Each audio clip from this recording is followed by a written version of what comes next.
नमस्कार दोस्तों, स्वागत है आपके आज की बिग ब्रेकिंग न्यूज़ अपडेट में, जिसमें पहली खबर में हम आपको बताएंगे लद्दाख में जारी तनातनी के बीच भारत ताइवान दोस्ती पर फिर चिढ़ेगा चीन और हो सकती है चीन की और हालत खराब। इसी प्रकार दूसरी बड़ी खबर में हम आपको बताएंगे चीन के साथ तनाव के बीच भारत मजबूत कर रहा है अपना डिफेंस सिस्टम, बढ़ाई मिसाइल की टेस्टिंग।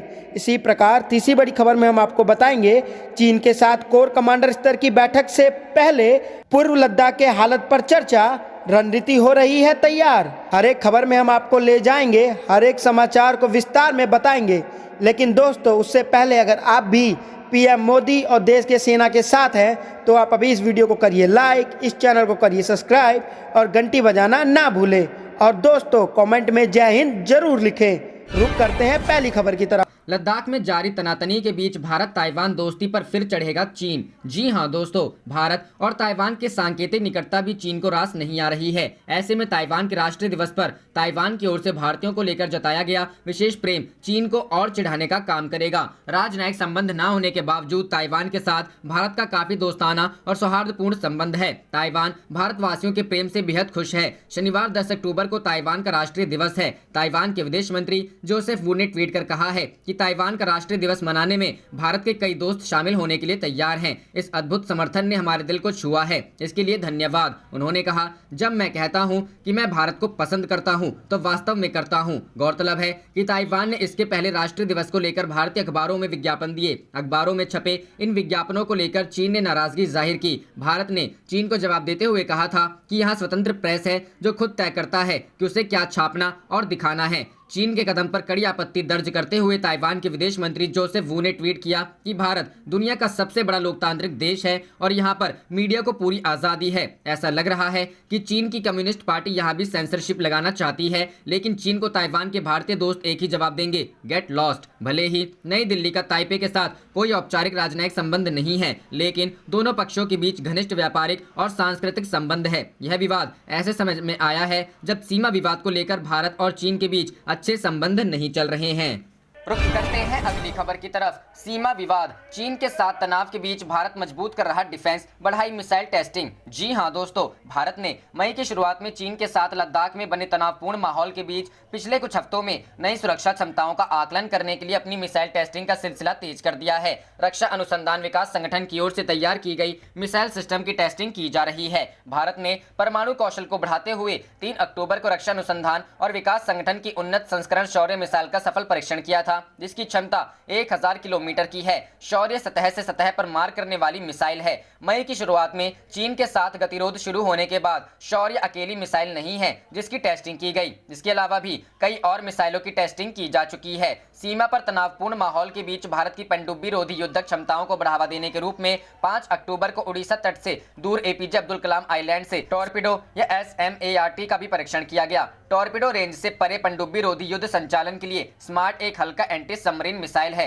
इस स्मार्ट से वॉरशिप में स्टैंड ऑफ क्षमता को बढ़ाने में मदद मिलेगी। टेस्टिंग के दौरान इसकी रेंज, टॉर्पिडो को छोड़ने की क्षमता, एल्टीट्यूड और वेलोसिटी रिडक्शन मैकेनिज्म पर स्थापित करने की क्षमता ने पूरी तरह से सही काम किया। स्मार्ट मिसाइल मुख्य रूप से टॉर्पिडो सिस्टम का हल्का रूप है जिसे लड़ाकू जहाजों पर तैनात किया जाएगा। इससे पहले पिछले महीने 30 सितंबर को ब्रह्मोस सुपरसोनिक क्रूज मिसाइल के नए संस्करण को 290 किलोमीटर से 400 किलोमीटर तक की विस्तारित रेंज के साथ परीक्षण किया गया। DRDO ने ब्रह्मोस सुपरसोनिक क्रूज मिसाइल का परीक्षण किया, जो इस मिसाइल का अपग्रेडेड वर्जन का परीक्षण था और इसकी मारक क्षमता बढ़ाकर 400 किलोमीटर की गई है। वहीं ब्रह्मोस लद्दाख में नहीं बल्कि वास्तविक नियंत्रण रेखा के साथ अन्य क्षेत्रों में चीनी खतरे को ध्यान में रखते हुए रणनीतिक स्थानों पर तैनात हथियार प्रणालियों में से एक है। भारतीय वायुसेना भी अपनी क्षमताओं को बढ़ाने के लिए सुखोई 30 फाइटर जेट में मिसाइल को भी रख रही है। भारतीय वायुसेना ने पिछले 5 महीनों में लद्दाख में किसी भी चीनी युद्धपोत का सामना करने के लिए इसकी तैनात की है। इस बीच सुखोई 30 लड़ाकू विमान से शुक्रवार को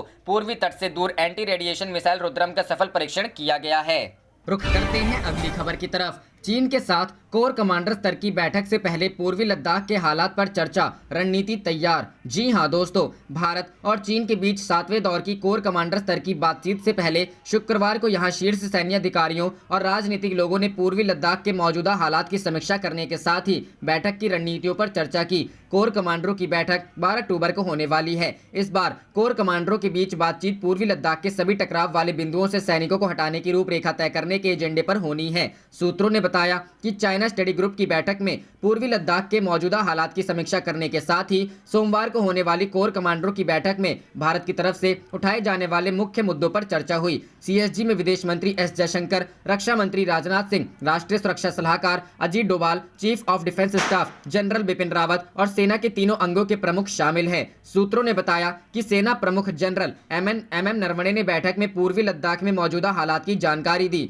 सूत्रों के मुताबिक कोर कमांडर स्तर की बातचीत की रणनीति को अंतिम रूप देने के लिए यह बैठक बुलाई गई थी। भारतीय दल का नेतृत्व लेह स्थित 14वीं कोर के commander lieutenant general Harinder Singh करेंगे। विदेश मंत्रालय का एक अधिकारी भी बैठक में मौजूद रहेगा। उल्लेखनीय है कि पूर्वी लद्दाख में चीन के अड़ियल रुख के चलते गतिरोध बरकरार है। दोनों देशों की सेनाएं सीमा पर डटी हुई हैं। चीन की चुनौती से निपटने के लिए भारत अपनी सामरिक स्थिति भी मजबूत कर रहा है। भारत ने शुक्रवार को अपनी पहली स्वदेशी एंटी रेडिएशन मिसाइल रुद्रम 1 का सफल परीक्षण किया। दुश्मन के सिग्नल और रेडिएशन प्रणाली को पकड़कर उसे नष्ट करने में सक्षम इस मिसाइल की रफ्तार आवाज से भी दोगुनी तेज है।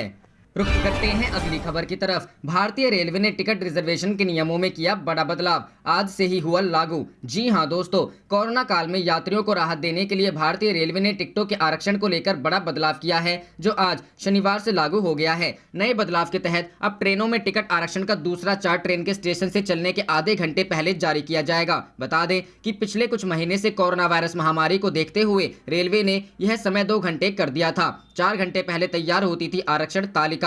एक बयान में भारतीय रेलवे ने कहा, कोविड-19 महामारी आने से पहले के दिशा निर्देशों के तहत पहली आरक्षण तालिका ट्रेनों की निर्धारित प्रस्थान समय से कम 4 घंटे पहले तैयार की जाती थी, ताकि उपलब्ध बर्थ द्वितीय आरक्षण तालिका के तैयार होने तक पहले आओ पहले पाओ के आधार पर पीआरएस काउंटरों और इंटरनेट के माध्यम से बुक किए जा सके। रेलवे ने कहा कि द्वितीय आरक्षण तालिका ट्रेनों के निर्धारित परिवर्तित प्रस्थान समय से 30 मिनट से लेकर 5 मिनट पहले तक तैयार की जाती थी। पहले से बुक टिकट भी रिफंड के प्रावधानों के अनुसार इस दौरान रद्द करने की अनुमति थी। कोरोना वायरस के कारण दूसरा आरक्षण चार्ट बनाने का समय ट्रेनों के निर्धारित परिवर्तित प्रस्थान समय से आधा घंटा पहले से बढ़ाकर 2 घंटा पहले करने का निर्देश दिया गया था। रेलवे ने बताया, यात्रियों की सुविधा के लिए जोनल रेलवे के अनुरोध के हिसाब से इस मामले पर विचार किया गया और तय किया गया कि दूसरी आरक्षण तालिका ट्रेनों की निर्धारित परिवर्तित प्रस्थान समय से कम आधा घंटा पहले तैयार कर ली जाए। रेलवे ने बताया, अब नए नियम के हिसाब से ऑनलाइन और पीआरएस टिकट काउंटरों पर टिकट बुकिंग सुविधा दूसरी आरक्षण तालिका के तैयार होने से पहले उपलब्ध होगी।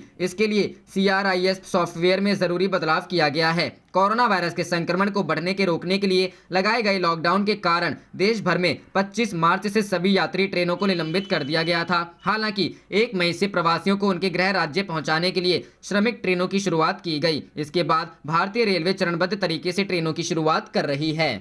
रुक करते हैं अगली खबर की तरफ। वायुसेना प्रमुख भदौरिया की चेतावनी से पाकिस्तान खौफजदा, डर छिपाने के लिए दिया यह बयान। जी हां दोस्तों, चीन के मोर्चे पर भारतीय सेना का पराक्रम देखकर खौफ में आए पाकिस्तान ने भारत को गीदड़ भभकी दी है। पाकिस्तान ने कहा है कि भारत उसकी सैन्य शक्ति से परिचित नहीं है, हम अपनी सीमाओं की रक्षा करने में सक्षम हैं। दरअसल वायुसेना दिवस के मौके पर air chief marshal RKS Bhadauria ने वायुसेना की तैयारियों को लेकर बयान दिया था। उसी से पाकिस्तान के खौफ में इजाफा हो गया है और वह इस खौफ को छिपाने के लिए बयानबाजी में लगा है। गैर जिम्मेदाराना टिप्पणी। वायुसेना प्रमुख ने कहा था कि यदि हालात विपरीत होते हैं तो भारतीय वायुसेना 2 मोर्चों पर युद्ध लड़ने के लिए तैयार है। 2 मोर्चों से उनका मतलब पाकिस्तान से था। पाकिस्तान ने भदौरिया की इस टिप्पणी को गैर जिम्मेदाराना करार दिया है। पाक विदेश मंत्रालय के प्रवक्ता जाहिद हाफिज चौधरी ने प्रतिक्रिया व्यक्त करते हुए कहा कि भारतीय वायुसेना प्रमुख को अपने देश की रक्षा तैयारियों की सीमाओं को ध्यान में रखते हुए कुछ बोलना चाहिए। सुरक्षा को जोखिम में डाला।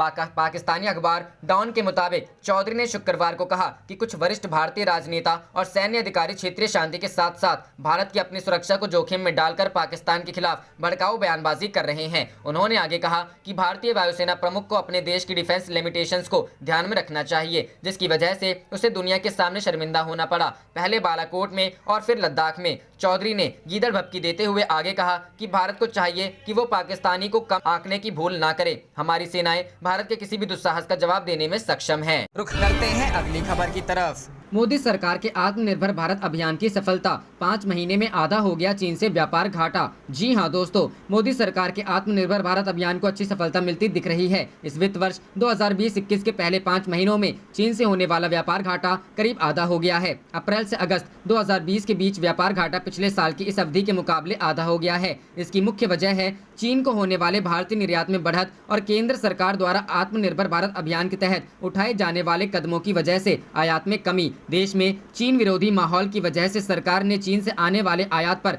कई तरह के अंकुश भी लगाए हैं। वहां के कई तरह के माल की भारत में डंपिंग को रोकने के लिए एंटी डंपिंग शुल्क लगाए गए हैं। इतना हुआ व्यापार घाटा। बिजनेस स्टैंडर्ड की एक खबर के अनुसार अप्रैल से अगस्त 2020 के बीच भारत और चीन के बीच होने वाला व्यापार घाटा सिर्फ 12.6 अरब डॉलर का रह गया। वित्त वर्ष 2019-20 की अवधि में यह घाटा 22.6 अरब डॉलर का था। इसके भी पहले यानी वित्त वर्ष 2018-19 में भारत का चीन से व्यापार घाटा 23.5 अरब डॉलर का था। रुख करते हैं अगली खबर की तरफ। दुश्मन के एयर डिफेंस सिस्टम को ध्वस्त करेगा रुद्रम, ये एंटी रेडिएशन मिसाइल है बेहद खास। जी हां दोस्तों, भारत के रक्षा अनुसंधान और विकास संगठन ने आज स्वदेश में विकसित एंटी रेडिएशन मिसाइल रुद्रम का सफल परीक्षण किया। ओडिशा तट के पास हीलर द्वीप पर स्थित रेडिएशन निशाने पर इस मिसाइल ने अचूक निशाना लगाया। मिसाइल को Su-30M के एक फाइटर जेट से प्रक्षेपित किया गया। बेहद खास है रुद्रम। रुद्रम मिसाइल भारतीय वायुसेना के लिए बनाया गया है। इसकी गति मैक 2 से मैक 3 तक जा सकती है, यानी रुद्रम मिसाइल की गति ध्वनि की गति से 2 या 3 गुना तक हो सकती है। दुश्मन का एयर डिफेंस सिस्टम होगा ध्वस्त। रुद्रम देश की पहली पूरी तरह स्वदेशी एंटी रेडिएशन मिसाइल है। एयरफोर्स के लिए इसे DRDO ने विकसित किया है और सुखोई 30M के एक फाइटर प्लेन इसका लॉन्च प्लेटफॉर्म होगा। लॉन्चिंग की कंडीशंस के अनुसार इसकी रेंज को कम किया और बढ़ाया जा सकता है। बयान के अनुसार यह मिसाइल भारतीय एयरफोर्स के लिए दुश्मन के एयर डिफेंस सिस्टम को ध्वस्त करने में मददगार होगी। रुद्रम मिसाइल किसी भी सिग्नल अथवा रेडिएशन को पकड़ सकती है और रडार पर लाकर इसे नष्ट करने में सक्षम है। रक्षा मंत्री राजनाथ सिंह ने मिसाइल के सफल परीक्षण के लिए रक्षा अनुसंधान विकास संगठन को बधाई दी। उन्होंने कहा, नई पीढ़ी की एंटी रेडिएशन मिसाइल रुद्रम एक भारत की पहली विदेश निर्मित एंटी रेडिएशन मिसाइल है, जिसे DRDO ने वायुसेना के लिए विकसित किया है। इसका सफल परीक्षण आज बालासोर में ITR से किया गया। DRDO और अन्य साथियों को इस प्रशंसनीय उपलब्धि के लिए बधाई। भारतीय वायुसेना ने पिछले साल मई में एक सुखोई 30 MKI लड़ाकू विमान से ब्रह्मोस मिसाइल का सफल परीक्षण किया था। वायुसेना कम से कम 40 सुखोई पर ब्रह्मोस की तैनाती कर रही है। रुख करते हैं अगली खबर की तरफ। अमेरिका ने हिंद महासागर में बढ़ाई निगरानी, चीनी घुसपैठ रोकने पर है नजर। जी हां दोस्तों, चीन की घुसपैठ को रोकने के लिए अमेरिका ने हिंद महासागर में अंडमान से लेकर डिएगो गार्सिया तक अपनी निगरानी बढ़ा दी है। परमाणु शक्ति से चलने वाला अमेरिकी नौसेना का aircraft carrier USS Ronald Reagan लगातार उस पूरे इलाके में चक्कर लगा रहा है जहां से चीन समुद्री सीमा में घुसपैठ कर सकता है। इसी क्रम में 90 घातक लड़ाकू विमान और 3000 से ज्यादा नौसैनिकों से लैस रोनाल्ड रीगन अंडमान के पास पहुंचा और पूरे समुद्री क्षेत्र का जायजा लेने के बाद अब डिएगो गार्सिया पहुंच गया है। अमेरिका के सुपर कैरियर्स में USS रोनाल्ड रीगन को बहुत ताकतवर माना जाता है। यह अकेले अपने दम पर कई देशों को बर्बाद करने की ताकत रखता है। अमेरिकी नौसेना का एयरक्राफ्ट P-8 पोसाइडन 25 सितंबर को लॉजिस्टिक्स और रिफ्यूलिंग सपोर्ट के लिए भारतीय नौसेना के पोर्ट ब्लेयर बेस पर उतरा था। मिसाइलों और रॉकेट से लैस यह विमान कई घंटे तक यहां रहा और अपनी जरूरतें पूरी करने के बाद आगे के सफर पर निकल पड़ा। चीनी युआन वांग श्रेणी के अनुसंधान पोत ने पिछले महीने मलक्का जलडमरू मध्य से हिंद महासागर क्षेत्र में घुसपैठ की थी। IOR में तैनात भारतीय नौसेना के युद्धपोतों ने उसे ट्रैक किया और पीछा करके खदेड़ा। भारतीय नौसेना के जहाजों की लगातार निगरानी में यह जहाज चीन लौट गया। यह पहली बार नहीं हुआ है कि जब चीनी जहाज भारतीय सीमा में घुसा हो। चीन से ऐसे रिसर्च पोत नियमित रूप से भारतीय समुद्री क्षेत्र में आकर यहाँ के बारे में संवेदनशील जानकारी हासिल करने की कोशिश करते रहे हैं। भारत के साथ अमेरिका, जापान और ऑस्ट्रेलिया हिंद महासागर में चीन को घेरने के लिए तैयार बैठे हैं। अगर अब ड्रैगन ने कोई भी हिमाकत की तो उसका अंजाम उसे भुगतना पड़ेगा। भारत से रक्षा समझौता होने के बाद हिंद महासागर में चीन की घुसपैठ को रोकने के लिए अमेरिका ने भी निगरानी बढ़ा दी है। अमेरिकी नौसेना की निमित्ज क्लास का aircraft carrier USS Ronald Andaman के पास पहुंचा। परमाणु शक्ति से चलने वाले इस 332 मीटर लंबे एयरक्राफ्ट कैरियर पर 90 घातक लड़ाकू विमान और 3000 से ज्यादा अमेरिकी नौसैनिक तैनात थे। चीन के व्यापार का बड़ा हिस्सा हिंद महासागर के जरिए ही खाड़ी और अफ्रीकी देशों में जाता है। चीन अपने ऊर्जा जरूरतों का बड़ा आयात भी इसी रास्ते करता है। अगर भारतीय नौसेना ने यह समुद्री रास्ता बंद कर दिया तो चीन को तेल समेत कई चीजों के लिए किल्लत झेलनी होगी। खबर यह भी है कि चीन अंडमान से 1200 किलोमीटर दूर अपना नेवल बेस बना रहा है। दरअसल चीन ने बेल्ट एंड रोड परियोजना के जरिए कंबोडिया में भारी पूंजी निवेश किया है। अब कर्ज न लौटा पाने पर कंबोडिया ने इसके एवज में थाईलैंड की खाड़ी में स्थित रीम नेवल बेस को 99 साल के लिए चीन को सौंप दिया है। यह नौसैनिक अड्डा भारत के अंडमान निकोबार द्वीप समूह से लगभग 1200 किलोमीटर की दूरी पर स्थित है। इस समझौते के तहत चीन की नौसेना इस ठिकाने को अगले 40 सालों तक इस्तेमाल कर सकेगी। माना जा रहा है कि चीन यहां अपने एडवांस J-20 लड़ाकू विमानों को तैनात कर सकता है। रणनीतिक रूप से महत्वपूर्ण इस नौसैनिक अड्डे पर चीन का नियंत्रण होने पर अमेरिका ने भी चिंता जताई है।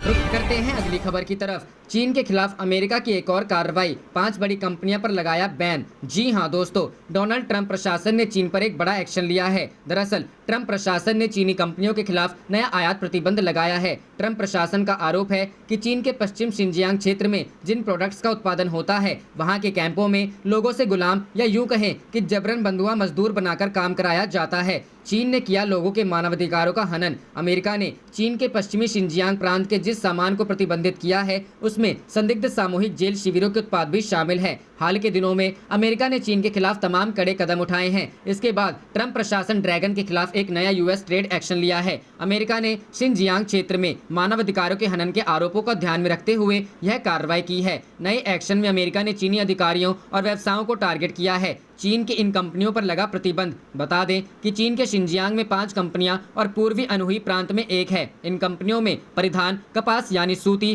कंप्यूटर पार्ट्स और बाल के प्रोडक्ट्स का निर्माण होता है। इस तरह के माल को अमेरिका ने ब्लॉक कर दिया है। यही वो कंपनियां हैं जो संयुक्त राष्ट्र अमेरिका के सीमा शुल्क और सीमा सुरक्षा के नए प्रतिबंध के दायरे में आती हैं। लोगों को बनाया जाता है गुलाम। अमेरिका के नए प्रतिबंध के आदेश में 5 कंपनियों के अलावा शिनजियांग का व्यावसायिक कौशल शिक्षा और प्रशिक्षण केंद्र का भी नाम शामिल है। यह शब्द व्यावसायिक कौशल शिक्षा और प्रशिक्षण केंद्र का उपयोग बीजिंग द्वारा उन बड़े शिविरों के लिए किया जाता है जहां मुस्लिम अल्पसंख्यकों को कैदियों की तरह हिरासत में लिया जाता है और फिर बंधुआ मजदूर के रूप में इस्तेमाल कर उनसे जबरन मनमाने तरीके से काम कराया जाता है। लिहाजा अमेरिका ने एक बड़ी कार्रवाई करते हुए चीन के शिनजियांग प्रांत से आने वाले उत्पादों पर प्रतिबंध लगा दिया है।